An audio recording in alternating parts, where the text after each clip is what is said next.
Hello, hello, hello, hello, hello. It's good to see you. Say hello.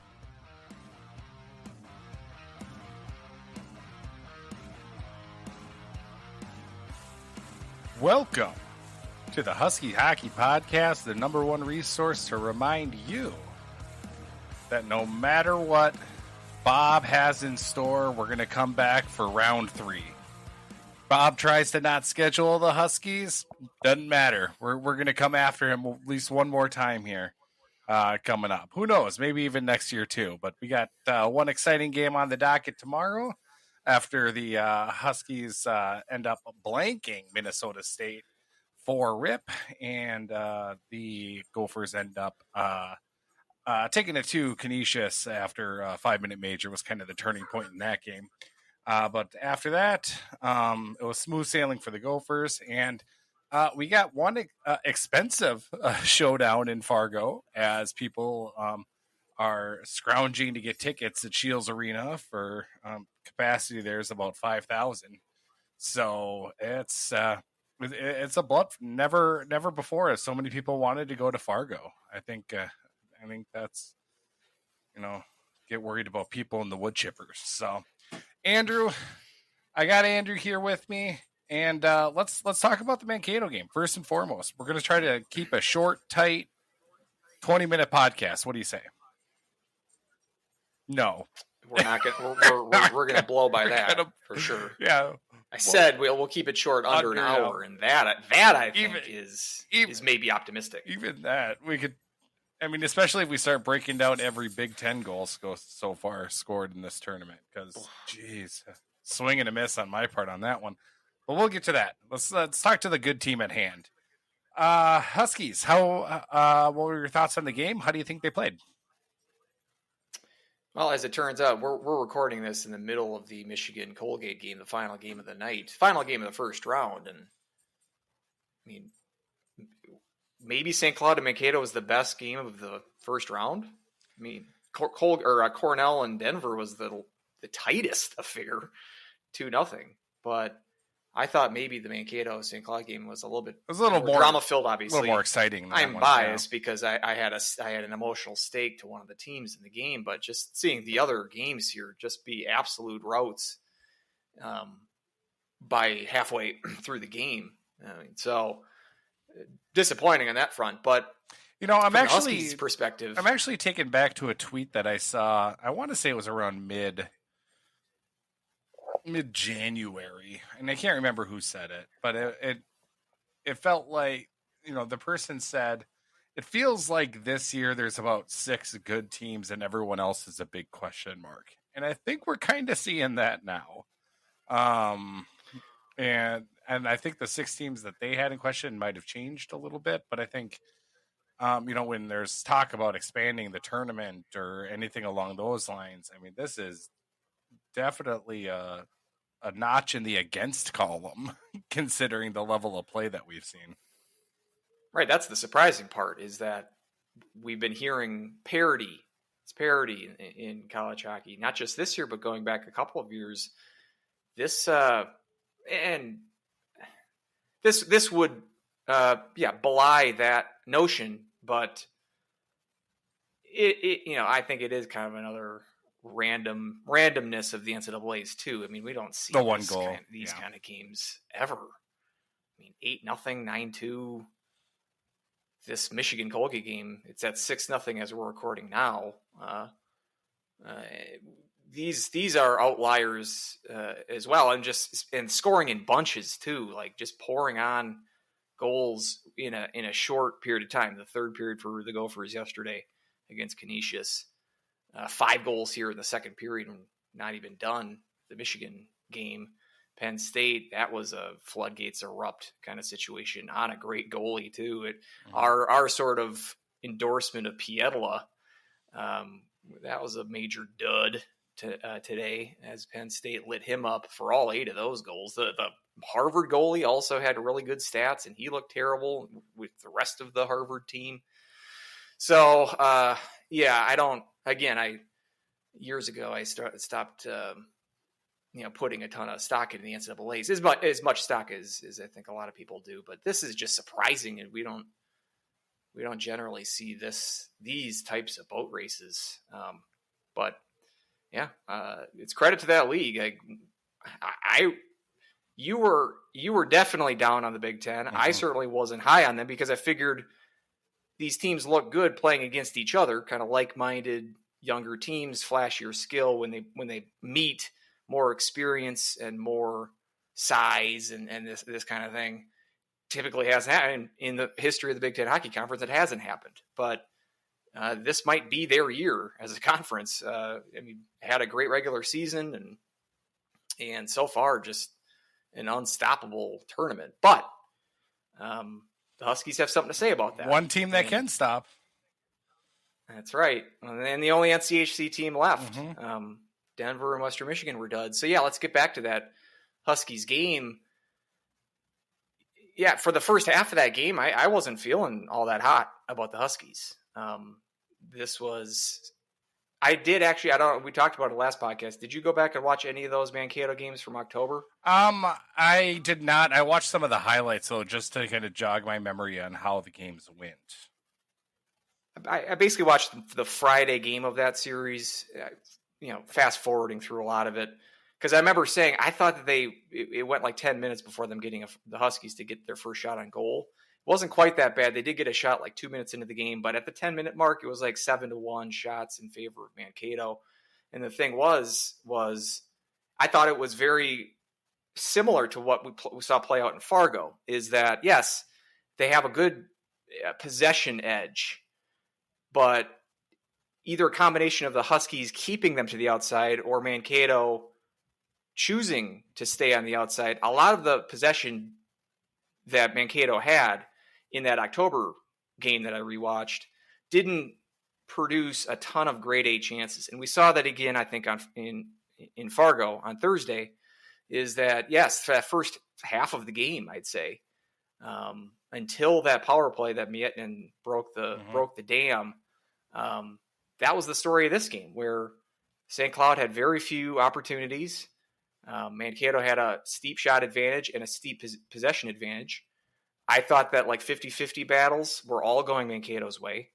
But yet, name me one like grade A chance that they had. I would even argue that St. Cloud had the best grade A of that first half of the game, where they had that sort of 3-on-2, 2-on-1 odd man break with Crookshank kind of whiffed on a passing attempt.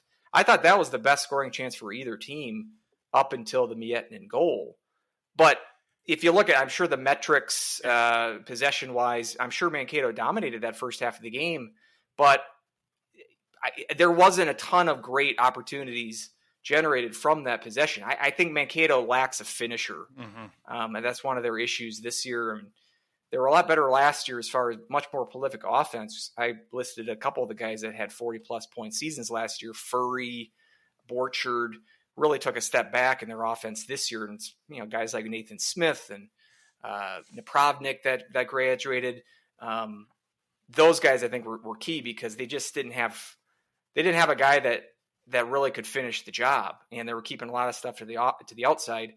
We saw that Cilia did end up playing for Mankato, but you can tell he wasn't really 100% because I think he was pretty quiet for Mankato as well. So perhaps that injury, maybe he was the finisher that they needed. And he, like I said, you barely heard his name throughout the game. So, yeah, so that first half of the game, I bite my nails and I'm like, this isn't going great. And Castor keeping him in the game. I mean, there was several power play opportunities for Mankato. Didn't realize that Mankato is stuck to number 1 overall in the nation power play. And so knowing that, couple of kills on the power play, which were huge.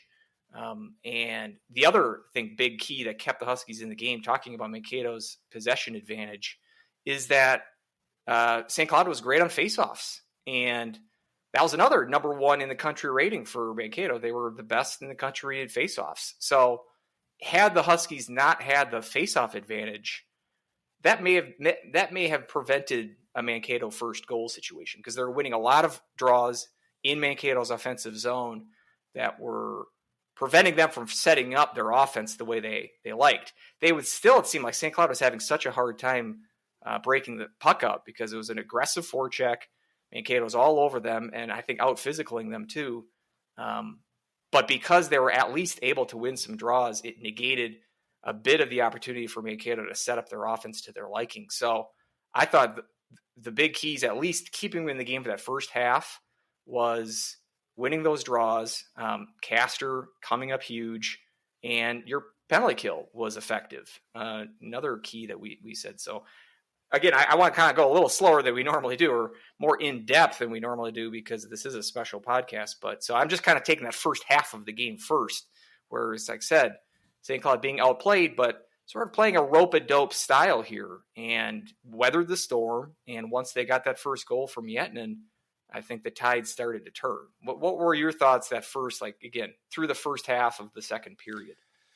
Yeah, very similar. And especially like when you said about that Crookshank, when he whiffed on that one-timer, I thought that things were gonna kind of go the other way. Like they'd have a big momentum shift, just because I break down some moments in my head to be much bigger than they actually are. Like I even go back to like Nick Dowd in the Frozen Four against Quinnipiac, where, speaking about bad starts, granted, we were down 2-0 incredibly quickly. But like you said, Castor kind of kept us in it. He just played solid. The defense was there to really help and support him.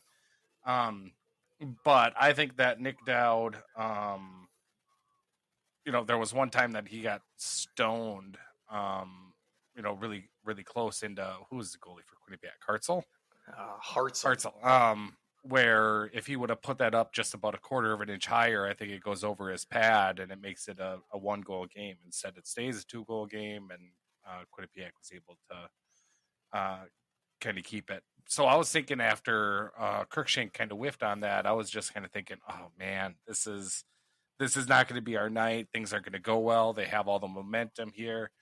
Obviously, hockey, it's going to take just one shift, and maybe we'll make adjustments here going into the second. And I feel like the Huskies do that this year. We make adjustments. The second tends to be kind of our best period early into the second. So I'm like, okay, tied, going into the second, we're going to be good.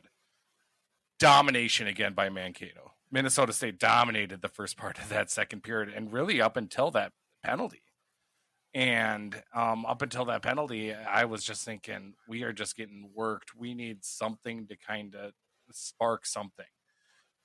Someone needs to step up. And sure enough, we've criticized him on the power play many times. I have, but Miettinen, over the past couple of games here, he's been incredibly strong, and he fired that one in. And after that, I was like, okay, that'll get a little bit pep in the step.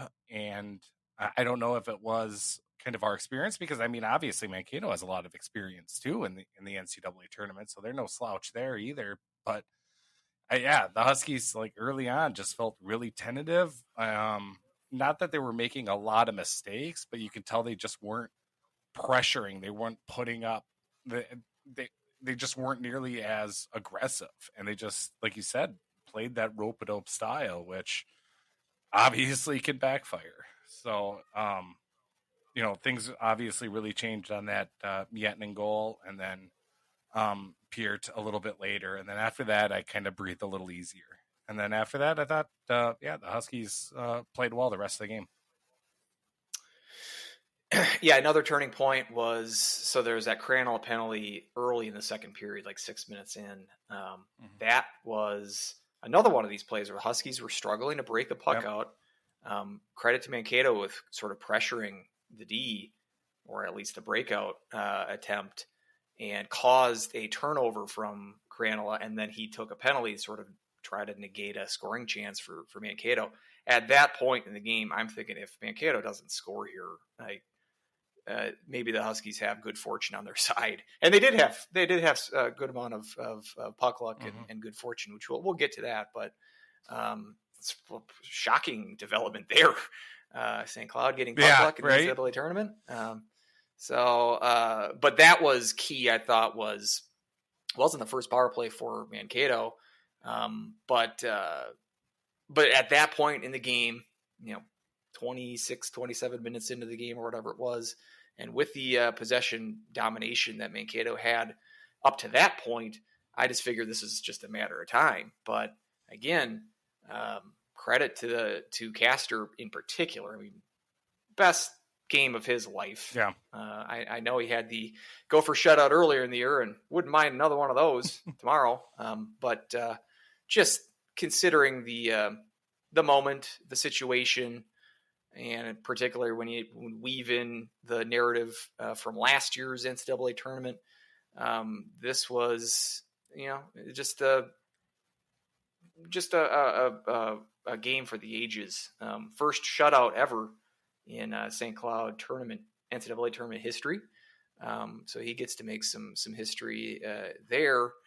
And so after that penalty is killed, and then Furry taking the penalty for Mankato, that was when they did that interview with Hastings, and he even called it himself. He's like, we got to watch out from Yetnin. And sure enough, he's the guy that sniped it in. And like you said, after that one, and then particularly after the Peart ping, the ping goal. Talking about Nick Dowd. Talking about Nick Dowd. It gave the me ghosts a of Nick flashback Dowd to past that. here. That's right. Different corner, I think. Dowd's was the top left of the bar, where this one was top right. I think so. Yeah.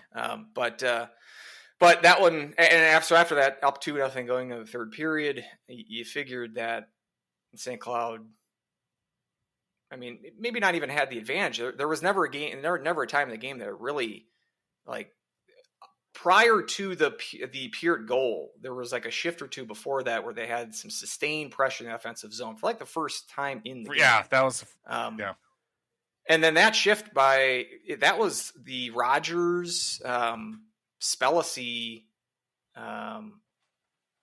who else is on that line? Ashan?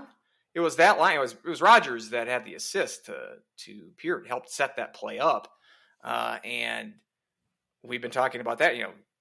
Mietnin's a usual suspect for the scoring when it comes to scoring for St. Cloud. But talking about like last weekend in the Frozen Face-Off, it was basically all the top two lines. That's entirely what drove your offense. Getting the contributions from the other lines. And I thought the Rogers line was really good on Thursday. And so that's another big key going forward too, especially when you look at the Gophers. They're run by top two lines, and their third and fourths, aren't terribly that much better than St. Cloud. So if you can win a game there through depth scoring, that can be an X factor.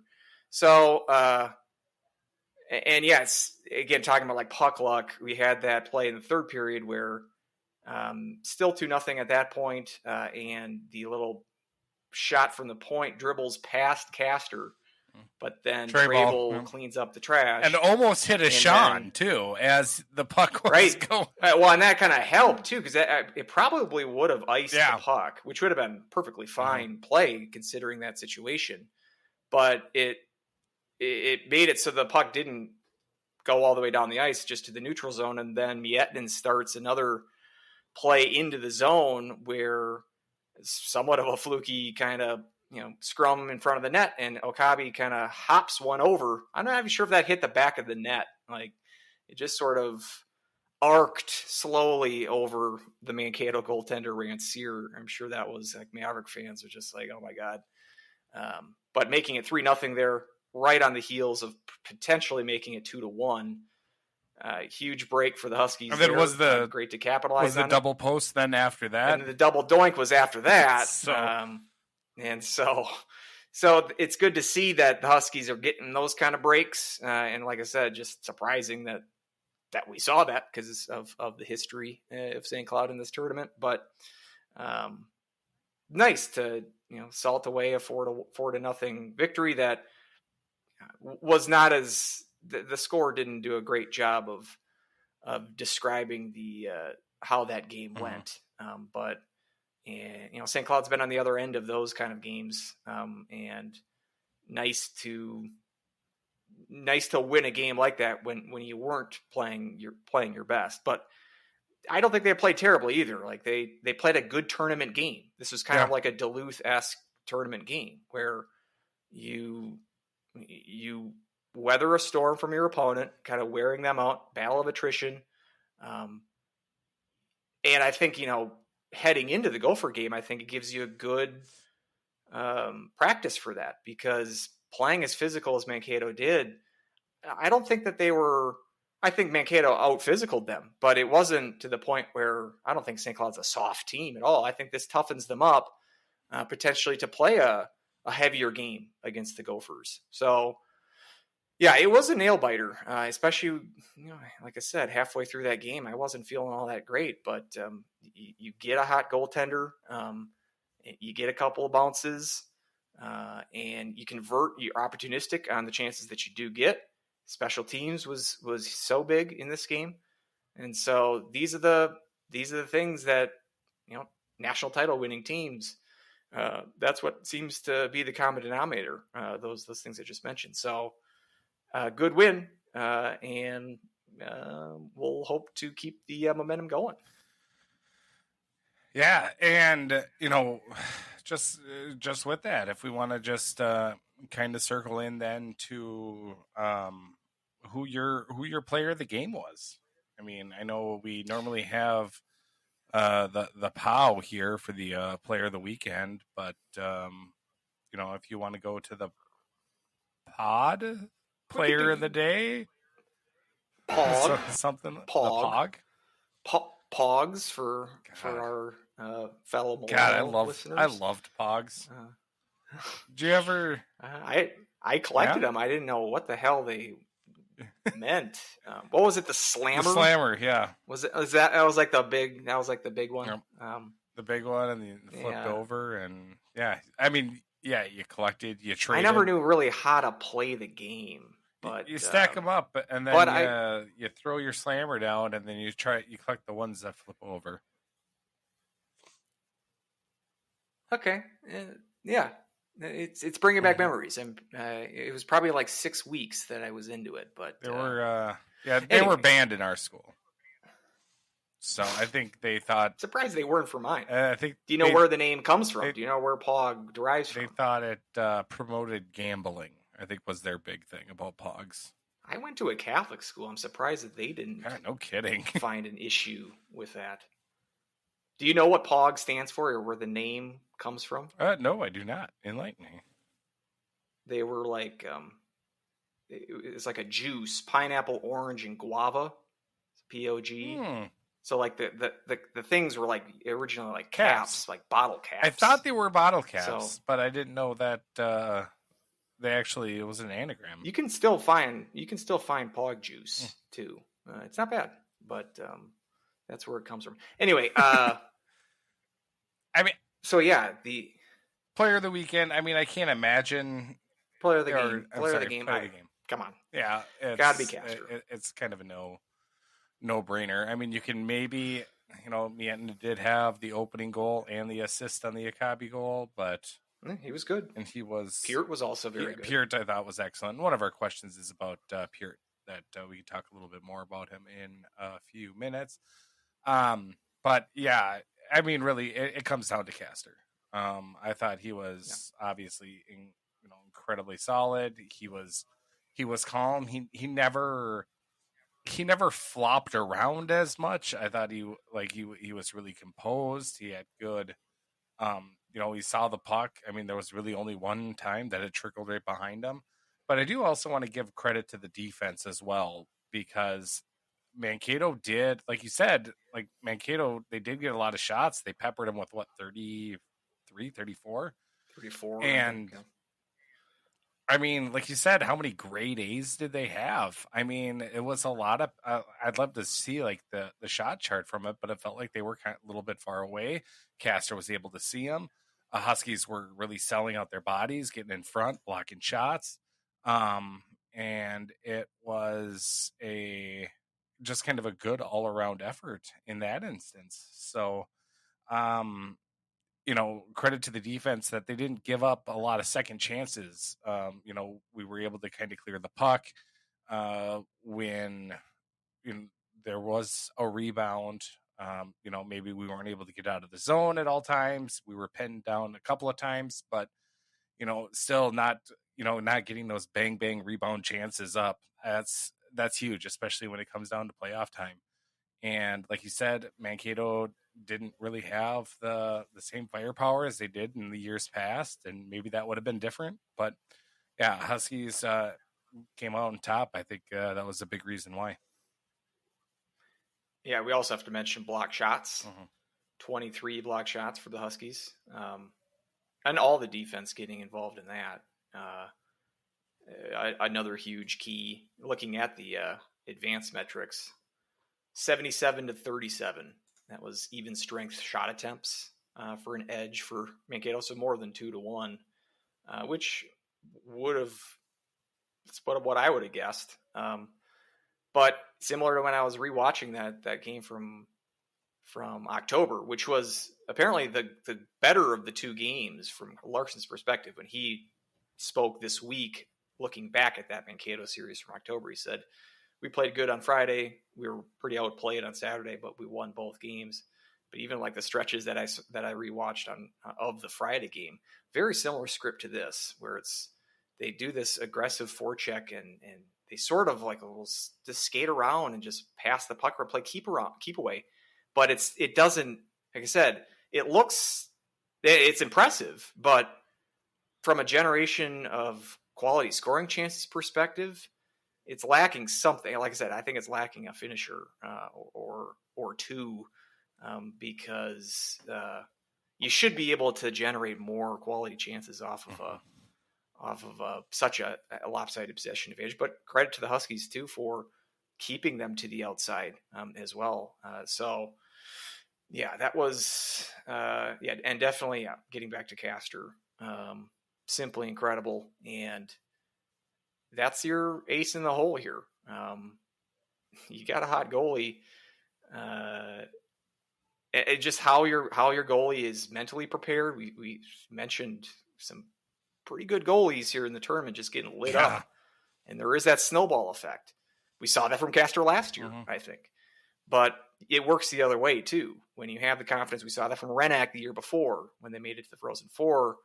He was playing the most confident he's ever played, and we're seeing a little bit of that, maybe even better, from Castor right now. So definitely a good sign. And he's now playing a team. We'll get into the preview here with the Gophers, but he's playing a team that he's played very well against this year. So that's going to be a huge deciding factor in this game. I mean, between him and Close, I'd give Castor the edge. It's not going to come down to just that, but when it comes to these kinds of hockey games, more traditional sort of playoff hockey, which is not lopsided scores, it's 8-rip Michigan for those keeping track at home through 2 periods. 7 goals in the second period for Michigan. But usually we get more tighter affairs, and we saw that even though 4-0 might not indicate that Mankato game was a very tight one for the majority of the game. And we're going to see, I think, something closer to that, or closer to what the Canisius Gopher game was through 2 periods. And so if he plays like that again, very good chance that Huskies will be visiting Tampa Bay soon. So yeah, do we want to, or did Go Huskies Woo? Did he make it a 3 for 3? Or was he different, or did he just not respond? He responded, but it was a little bit of he wasn't as like, he was just like, it was tough to pinpoint one. He did want to also throw out the international line. D did a good job clearing out pucks, rebounds, and bodies. Just let him watch the puck in. So yeah, if you're able to see the puck, and Castor's seeing the puck really well. So he didn't actually say one, but again, I don't know if you shut out somebody you shut out a team in the NCAA tournament. I think you're going to get that nod 9 times out of 8. Nine times. Yes. 9 times out of 8. I think that is appropriate. 9 times. So, Yeah. So team we know, team we're familiar with, team that's been getting all the buzz all season. NPR has an article about their big victory and a little block about a little paragraph right at the end about they play St. Cloud, who beat Mankato, and I'm like, wow, just don't care about the rest of the state there. NPR got it. So, but Well, to be fair, it's Minneapolis public. yeah, exactly. Oh, that's a good point. So. There are no NPR listeners that are in outstate Minnesota, so I guess that's you get outside the 494, 694 loop. It's a different country.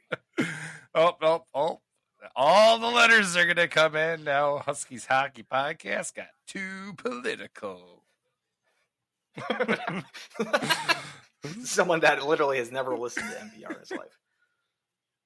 So, but yeah, it's I don't know. I'm excited. I'm ready for it. I gotta be honest. I didn't have a real solid feeling for whatever reason going into Minnesota State game. I feel pretty good about going into to Minnesota because I think it's going to be easy for this Huskies team to kind of get up for this match. There's a lot of storylines here.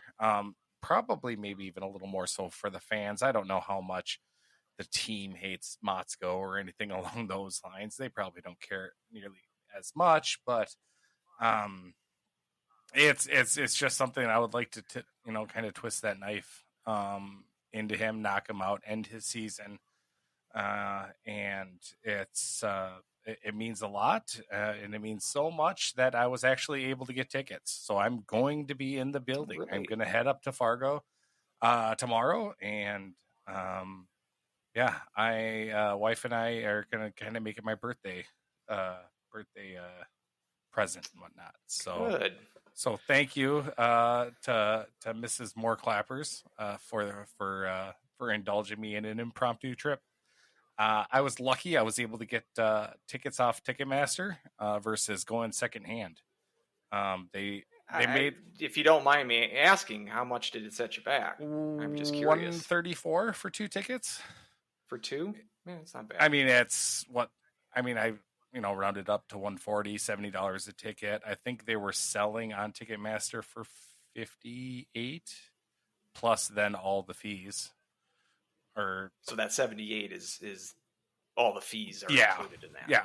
So the 134 is all the fees for both tickets and everything. Really, I thought it was all sold out. That's what everybody said. That's why you shouldn't put all the Minnesota teams there because the game's just been sold out for 4 months. Yeah, but you got these from Ticketmaster, meaning not the secondary, secondary market. Yeah. Was it? Is it a standing room ticket? No, I got a seat. And my joints are old. I haven't been keeping up with my all yoga. Those rumors were wrong. I wonder. Telling me that there was internet chatter that was incorrect. I wonder if there was something to do with like teams getting. Oh my God, he just fell. Sorry. Anyway,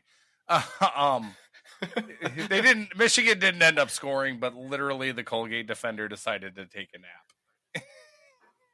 Oh yeah, I just saw it. You're like 10 seconds above me. Anyway. So yeah, that one was I'll edit that out. I mean, I won't, but I wonder if like Canisius fans returned their tickets to the box office, their school allotment or something that opened more up or something along those lines. I don't know, but there was a drop around noon, and I was able to sneak in, get 2 tickets. So I was pretty excited about that. Great. And not paying, like I said, secondary prices because I think on StubHub there's $250 or so going per ticket. So, yeah, I mean, it looked like a good atmosphere there. I mean, it wasn't not every seat was filled. Well, I mean, that's always tough also when you buy for the session. So, I mean, when you buy for the session, then half your fan base leaves if it's not that don't care about the team. What are you kind of looking forward to? Obviously, I mean, in my head, obviously you ride Caster. Caster's your guy. Right. I don't think there's any question about it right now, especially considering he played so well against the Gophers earlier in the year. And the lineups earlier in the year against them, obviously we still had Anhorn in. Zemer played. So first off, do you think Zemer plays? I think Zemer plays for Reiners. I don't think you take Wiley out. Yeah, that's interesting. So did Wiley play in those games? No. Probably not, because there was like 2 or 3 Lukey was back. month or two that he didn't really crack the lineup at all. Yep. Yeah, that's interesting. So that's a good thought. And I think you're going to want to be physical, and I think Zemer brings that physical. Maybe a little bit too much, and that's where like you get on the penalty kill. That's going to be, I think it's kind of a role that kind of in D&D you call that a glass cannon, where you have someone who hits really hard, but they have a low AC. It's kind of the same with Zemer. Is you're somebody who's going to be physical, who's going to be, very kind of in your face, but he kind of pushes that edge maybe a little bit, and it might burn you. Yeah, it's always like kind of my preconceived notion that the Gophers are more skillsy, less sized team. But looking at the tail of the tape here, they've got a pretty significant. They've almost got 10 pounds on the average weight on the Huskies. Huskies have one of the lightest teams in the country. Gophers 4th heaviest. Bunch of fatties over there. And too much time over at Sally's. So I don't think Sally's is still open size. Actually, but so the Gophers will have the size advantage, and bringing in a guy like Zemer who can play a little bit more physical might not be a terrible idea. Although, when's the last time Zemer? I was just about to say that. I'm wondering if he's a little rusty. Game 3 against Minnesota Duluth. He did. I was thinking that he didn't even play any of the playoff games. But so all right, he's not that rusty. That wouldn't be a bad idea, I think. And as you said, just getting back to like the narratives, the storylines here, obviously with Motzko is a huge one. Gophers have had their season end by an in-state rival the last 2 years in Mankato. Perhaps they were just okay with the Huskies taking care of Mankato. If that would have happened a 3rd straight year, that would have not sat well, I think, with the Gopher fan base, but neither will a loss to Jan Brady So it would be sweet. Like you said about the players getting up for like the Motzko situation. Keep in mind, like Meyer and Miller and Bushy were all brought to the Huskies by Motzko. So do have a couple of players here that have that experience. They never played for him, but they would have been recruited there by him. So a bit of extra motivation there as well. I do think that as the Gophers, being big brother here, and beyond that, just being the number 1 overall seed, I think they have more quote unquote pressure here. And that might be a good thing for the Huskies, as far as they're not having like hey, anything goes. I think they're motivated too, and I think they're going to be definitely very disappointed if this game does not go their way. But from the sense of, I think they can play a little looser in the sense of, or maybe the Gophers will play a little bit more passively, especially at the start. I'm looking at that for the first 2 periods of that Canisius game, it was getting interesting there. Canisius had a lead on them. Great goal. That second goal of theirs is maybe one of the best of the tournament so far. And it was surprising too that it wasn't, when they had that lead, it wasn't AIC over St. Cloud like they were playing with it was more reminiscent of Ferris State, the Ferris F State game, where Ferris played a really good game in that game against St. Cloud. And that was the most surprising thing. Like, you would have told me that Ferris State would have won the game over the Huskies, I'd have been surprised. You would have told me that they were going to win 5-4. That was the most shocking part about that. Whereas, AIC, if they were ever going to beat St. Cloud, it was going to be like a 2-1, 1-0 type game, which is sort of what I figured. What would have if that would have happened with Canisius this time, I would have figured it would have been a game where it's a slog, and maybe the second game it got some ice issues, but no, they were skating pretty well with them. But obviously then third period comes and take that 5-minute major, and then the floodgates soon open. But interesting too, so Canisius in that first 2 periods, they did a good job limiting the top 2 lines for the Gophers. You know, the Snuggerud, Cooley, Nyes line was shut out, and they got to the lead by getting contributions from from the bottom 6 guys. Kurth, Huglin scored the second and third goals for the Huskies. And it wasn't until the game sort of opened up that for the Gophers, I'm sorry. Did I say the Huskies? And usually I'd just be like, whatever, everyone knows what we're talking about, but. Oh, please, I do that more often than when I was listening to last week's show, I said about like, you can put in you don't have to avoid first round matchups in the tournament if a league gets more than half their teams in. But I said the WCHA got 6 teams in from a 5-team league. That's what I said on the show. I'm like, how is that possible to get 6 teams in from a 5-team league? There were a 10-team league. I should just, for the record. So yeah, that'll be in our errors, corrections, and section of the show. Yes. So yeah, but it wasn't until the third period that line was able to tack on some garbage time points. But surely that had to be part of Canisius's game plan, is to key on that top line in particular, and try to limit their offense. Huskies were able to do that for the most part. The only 2 goals that they scored against the Huskies, none of them was on 5-on-5 play. They had a power play goal and then an overtime 3-on-3 goal. And Nyes and Cooley scored those goals. But obviously in that home game, limiting the opportunities, especially from that line, was definitely key. Another factor about that series was it was coming off the World Juniors. So you had Cooley playing in that series, perhaps with not as much gas in the tank at that point. I remember even like by the end of that month, like when the Huskies got swept in Duluth, I remember like on the podcast coming back, like reevaluating that Gopher series. It's like, that just seems like a weird kind of fluky series that I don't really know how much stock I want to put into it, because playing them when you played them, I think had an effect. And so that's why I'm loving the fact that we're getting a third game here, because I think this is more indicative of how both teams are. Remember, the Huskies too had Peart at the World Juniors too, so he was likely not at 100% energy-wise when they played him in January. So I like the fact that you have a neutral site here, and third game, and Frozen Four on the line. Just the intangibles make for a really intriguing matchup. And like I said, I think the Gophers definitely have a talent advantage. But I think the Huskies they play more of like a team. I think the Gophers are more individualistic. Huskies, I think, are gelling as a team at this point a little bit better. And I think I would give the edge in goaltending to the Huskies, just in this one game situation like this.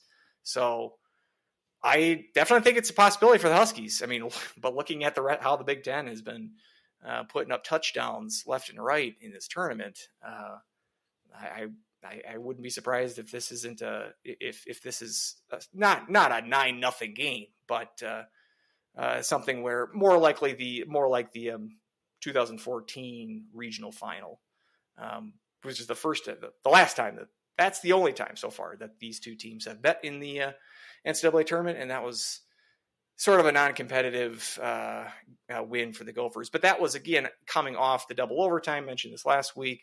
Huskies played that double overtime win with the Nick Dowd ping goal against Notre Dame. They didn't have a ton in the tank coming back the very next day in an afternoon tilt. We've got our fresh rest, the extra day there. So thanks, Bob. Thanks to Motzko and Brad Berry and everyone that conspired to create the extra day. So the rest factor should be neutralized. Should be no advantage there for the Gophers. So I'm really excited to see a entertaining game, because I said at the beginning of the show, this tournament has been devoid of a ton of entertainment so far. So I think this one at least presents a good chance of an entertaining kind of back and forth game. What were your thoughts? Yeah, I wanted to kind of look at some stats that I saw on Twitter, and now I can't find them. But basically, they were just going through some of the stats of basically Caster and what his performance has been the um, in the playoffs, and just he's been incredibly lights out. Obviously, the one that kind of sticks out, if you look at the schedule, the 5-1 loss against Minnesota Duluth. Bassey played that one. That wasn't Caster. Right. Not to say that it was all Bassey's fault, et cetera, et cetera. But I mean, just the fact that Caster has been so solid in the playoffs really, really just kind of shows how he's been able to rebound and kind of block everything out. And I wish I could find like his stats. I think it was like a 970 save percentage or something like that. So incredibly impressive. And then I just, this Gophers team, obviously it's an incredibly talented squad and they're a good squad, but I just don't get the pedestal that they're on. Everyone puts them on this huge pedestal. Like I've been getting so many questions about like, do we stand a chance against the Gophers, or can we beat the Gophers, or anything along those lines? And I'm like, I just don't get where this kind of like this isn't a David and Goliath situation. It's far from it. Like this team has proven time and time again that we are able to compete with anybody in the country. We have competed and we've beaten anybody in the country. So like to think that, oh man, do we have a chance here is, I just think, ridiculous thinking. Looking at, I'm kind of reminded of,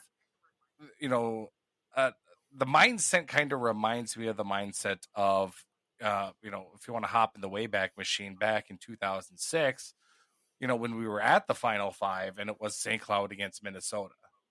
And if then obviously you know it, you love it. It's that 8-7 game. But I mean, you look at the box score, you look at the people, on the teams. I mean, they had a line of Patoli, Stoa, and Ehrman. I mean, like they had Kessel, Gordon, and Wheeler on a line, and all this talk about how great and God's gift to hockey is the Snuggerud, Knives, and Cooley line. But I mean, we were countering that line with Hengen, Jensen, and Gordon. Hooten, Miele, and Day, and we were able to pop in 8. Like you don't think that people like are honestly worried that we're not going to, like, we don't deserve to be on the ice with these guys? I am so excited for this game, and I think there's just going to be so much intensity. I do really like the Huskies' chances, especially being the underdog here, and I don't think that we're going to make the same mistakes that Canisius does.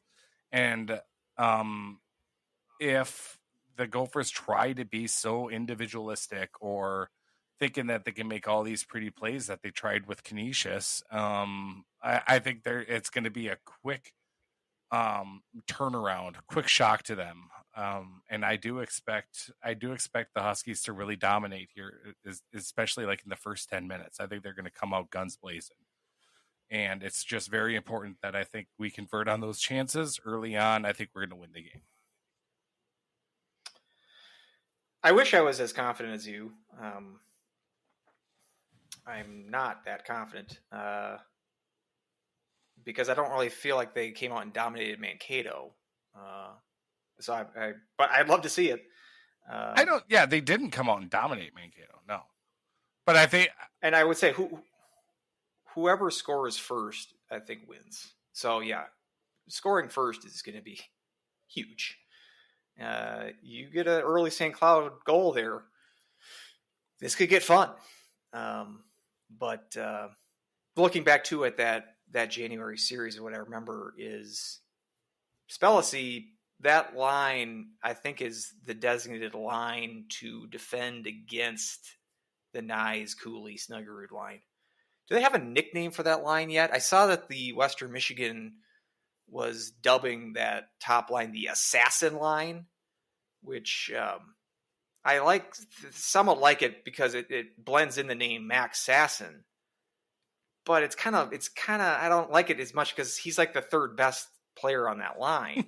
like Pollen is obviously the best player on that line, but it feels like this line is deserving of a nickname. I'm surprised I haven't heard one. Maybe there is, but anyway, that seemed to be the game plan for Larson to. Well, they don't put to match up. They don't put points up on the board, so like I don't know. It's tougher to find sexy line appeal names for if Spellacy isn't gonna turn in.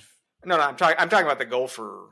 The Gophers. Oh, gotcha. That's why I was really confused because you were talking about matching up with. I don't like saying Cooley, nice, Snuggerud. Gotcha. Like that's a mouthful.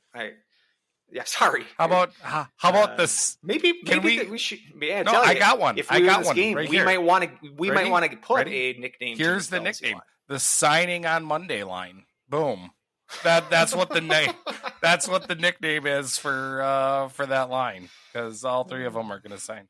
Actually, another correction / addendum / mistake that we made last podcast. You kind of also kicked back at this when I said I thought it was Cooley that was going to come back. It was Snuggerud that actually said that he was going to come back for it next year. Yeah, so. I didn't see that. Of the four, I think he might be the one. I would have said he's the one that is most likely to come back. I'm surprised he's even coming back. But yeah, when you kind of kicked back, it was like, Cooley, really? I should have actually taken that cue. I could probably go up and watch Cooley in person here pretty soon. Also in an arena of 5,000 people. Right. So, right.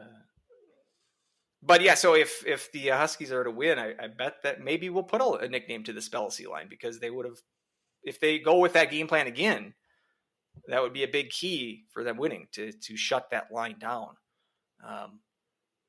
And like I said, that Rogers too. Like I don't think he was playing with Spellacy at that time. Thinking it was Chase Brand. And Spellacy scored the only goal of the game for the Huskies on the Saturday game, the only non-empty netter. And Brand scored the only goal for them in the Mariucci game.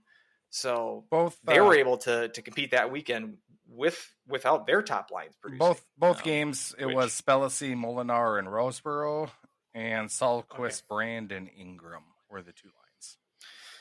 Yeah, I haven't seen Roseboro for a while, so I wouldn't figure he's gonna that he's gonna be in the lineup. But I like Spellacy kind of had a nice screen for that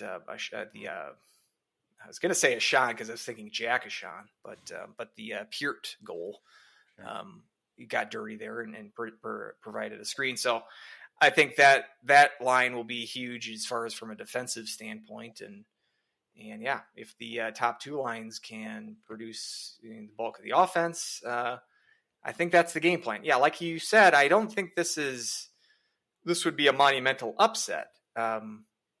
But I do think the Huskies are going to have to play a better game than they did against Mankato to win this game. Yeah, I do agree with that.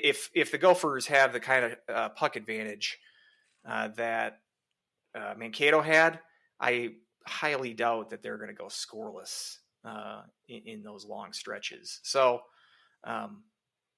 being able to kind of weather the storm, but then also force the action more than they did against Mankato. And then obviously special teams would be huge. You get a power play opportunity against this team. It's like, it's almost a must. And then especially from the back end too, we saw the Canisius game really went spiral out of control when they take that 5-minute major. The Huskies need to be disciplined. Their PK is peaking at the right time. It's been very, very good over the last few weeks. 10 for 12 in the playoffs. You don't want to give the Gopher power play a ton of opportunities. And we saw it. That's what we saw in the January series. They had that Nyes goal, but very few power play opportunities for the Gophers in that series. So that would be another key going down the stretch here. Or at least looking at this game, Stay out of the box, play disciplined. It's going to be a physical game, but don't be too undisciplined, and give them more opportunities than you want to give them. So yeah, I'm just looking forward to a fun matchup, and the Motzko factor obviously really adds that extra level, and so yeah, a victory here would be one of the sweetest victories in program history, and it would be one of probably the more bittersweet losses in Gopher history. Let's make it happen. Oh, exactly. I believe the last time these teams met in the tournament was in 2014. Only time that they played in the tournament so far. Where Minnesota was able to come on top for RIP. And that was kind of also the, when I kind of described that game, it was just kind of a suffocating boa constrictor type situation where it was just, you kind of knew it was coming and it was just all closing in, and you weren't able to really get any type of momentum going.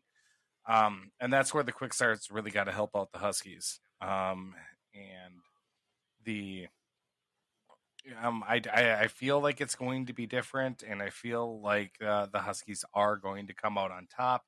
Obviously, both of us really want the Huskies to win for many reasons. Andrew, do you think the Huskies will win?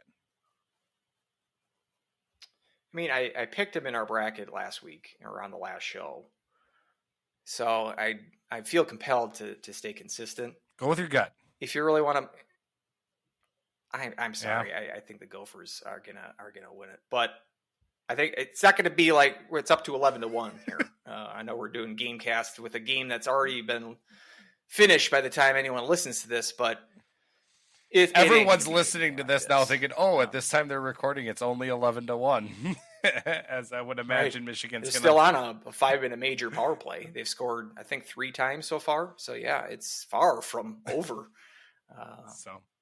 I was just wondering because we already used the 9 clip, but Gophers scored 9, Michigan scored 9 times. There's been a lot of opportunities to use that sounder. Hey, maybe St. Cloud can hang 9 on the Gophers. There we go. Can you imagine that? Imagine if the Huskies win 9-1. I would. I would streak down Fargo. Is what I would do. I'd be so happy. All right, I'm gonna hold you to that. I will ask Teresa to give me the video evidence of that, if and when that happens. So you know what? If they win 9-1, I will streak naked down the streets of Tucson. There you go. I think the temperature difference between Fargo and Tucson are going to be a little bit different. I put out a quick feeler for questions. Let's fire through these quickly. Do the Big Ten teams know that it's not a most goals scored tournament? Judging by the Skullgate game, no, they don't know. God, can you imagine if it was NCAA tournament with a 2-game series, most goals? What a bummer of a second game would that be? Just keep the clock running. Alex Fern, I was listening on Thursday, I was listening to a little bit of the KVSC podcast. Obviously, they do a wonderful job.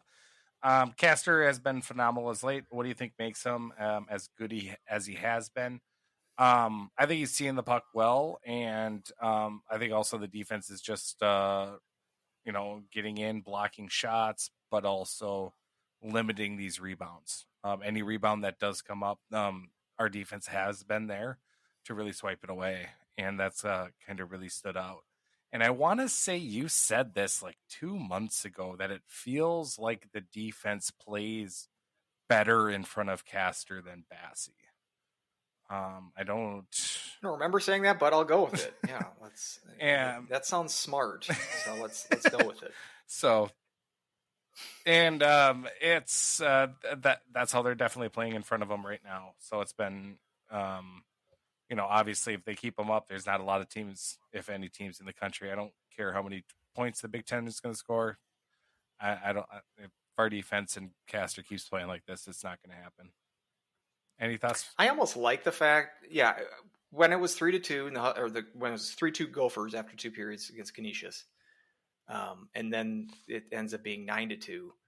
I kind of liked that aspect of it from the sense of if they would have won a 3-2 game, 4-3, something like that, where they gutted out, I think their focus would have been like more razor sharp coming into the Huskies game. Like, we sweated out this win against Canisius. We had to scratch and claw just to beat them. So now we really got to bring against Huskies. Whereas the 6-goal third period, it might bring a little of the big-headed, like, hey, these guys don't even belong in the same rink as us. It might give a little bit of big-headedness to the Gophers, which I like. So in a weird sense, I like that they sort of ran the score up because of that. At the other sense, too, downside there, Matsko mentioned this in his post-game remarks about taking advantage of the extra commercial breaks and longer intermissions, which I'm sure he probably, like, I wouldn't be surprised if he threw that into his 8 p.m. bitch session. Like, well, we got these extra time to deal with, longer intermissions. It really throws us off. I don't know if he actually said that, but I wouldn't be surprised if he did. Only if he loses. Post-game remarks, only if he loses, he'll say that. Yeah, right. But in his post-game remarks, he said, yeah, we really liked that because we could shorten the bench. And I'm sure by the third period, I'm like, that top line probably got the last half of the period off because they didn't need him anymore. So that's not going to be the case against the Huskies. And seeing as he was playing that where he was giving the top line more time because of the extra commercial breaks, that sort of rope-a-dope style, especially if you're going to be keying in on that top line for the Gophers, makes it that much more important. And wondering if the Huskies counter with, like, not shortening their bench, but at least just keying in on their defensive assignments when they're defending against that top line. It'd be interesting how they manage that. But yeah, getting back to Castor, I guess. The experience too, talking about excuses. Experience, obviously a big factor with him, and him literally being 26 years old, just turned 26 a month ago. If the Huskies win this game, you're not going to hear the end of that from Gopher fans. I just think countering with Tanner Morgan being an 8-year senior, I think is your trump card. I mean, no matter what, that's going to win the argument. Okay, cool. Who is your quarterback? Tanner Morgan? Okay. And Gophers football is still terrible. So yeah, but that's I think a big key too. The fact that he had to have such a poor performance last year, I think, has motivated him all of this year. We've said that before. I just think it increases after the Mankato game. The intensity increases for him every next game here. He has stepped it up seemingly. So I still think there's a level beyond the Mankato shutout that he can reach. So can't wait for it to happen. Yeah, exactly. Also, Alex, part 2, Peart may have made a turn. Thoughts on him? I think Peart's had an excellent playoffs, I would say. I mean, just overall, throughout the season, he's been kind of boomer bust, but geez, has he found his stride. I called him not too long ago, probably about a month and a half ago. I called him a worse Jaxon, or a dollar store Jaxon is what I called him. And it's, he's been incredibly impressive. So it's him leveling up. Rogers, I think, has also been being played a little bit better, or he's been playing quite a bit better throughout the season. Wiley obviously didn't get to play against the Gophers, and I think he's been playing incredibly well. So I'm just trying to counteract everything with Anhorn being out to kind of show that I think that this Huskies team is going to be kind of chomping at the bit here. So I'm really excited how this game's going to go. Indeed. So thoughts on Peart? Are you? Sorry. kind of echo what you're saying. Like I also gladly eating crow. Yeah. I think my soundbite. I've was been eating turnover crow machine. a lot this season, and it actually doesn't taste that bad. I'm okay with it, except for the Big Ten takes. Because right now I look dumb with how well Big Ten is doing right now. Yeah, I mean, he has that tendency to be a little loose defensively and coughing up some turnovers, being a little bit too aggressive offensively. But in the last couple of weeks, as you said, he's cleaned that up, and let's hope that continues. So yeah, it's good to see. Right. Perfect. Well, that's hey, we're done. We're over an hour, so let's wrap it up. Well, what are your regional final predictions? Oh, did I get a prediction out of you that for the Huskies are going to beat the Yes, Gophers? I think they are. I have a good feeling. Tomorrow morning, probably not going to feel that way. Right now, that's how I feel. So what do you got?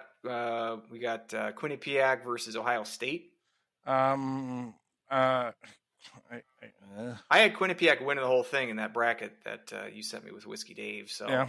I got to stick to Quinnipiac on that. Although, all like Ohio State, like all of their Big Ten brethren, looking like world beaters here. Yeah. So I think that'll be a decent game. But I think Quinnipiac's going to win that game. I think it's conventional wisdom, but I know you love Ohio State. Yeah, exactly. Do you wanna go with them? No, Quinnipiac. And then Michigan over Penn State. I think they've all year kind of showed that. And then you get your Cornell BU matchup. So I maybe also undersold BU. I thought they were incredibly dominant against Western Michigan. That assassin line, more like a.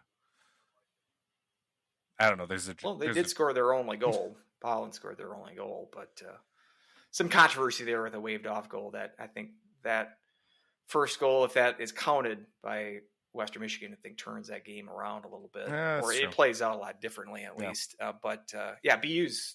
Yeah, I'll obviously take BU in that matchup. I think either way. I mean, any of these teams the final 8 that we're talking about. Especially based on how the Big Ten's looked so far, should be a great Frozen Four, no matter who shows up. So that'll be the the bounce back from the absolutely abysmal regionals that we've had so far. Let's hope. Well, let's hope these finals give some sort of intrigue. Because, like I said, I mean, the St. Cloud matchup might be the best game of the tournament so far, and that's not saying a whole lot. So let's hope for some better action, entertainment-wise. Sounds good. I'm Weldie at More Clappers, MOAR More Clappers. I'll be in the building in Shields Arena on at the game tomorrow. Andrew, you can reach him at Huskies Hockey Podcast at gmail.com. Send me an email. All right, perfect. Sounds good. And until we'll be back on probably on Tuesday, posting the episode for a regular scheduled programming. So, until next time, go Huskies. Woo! Woo!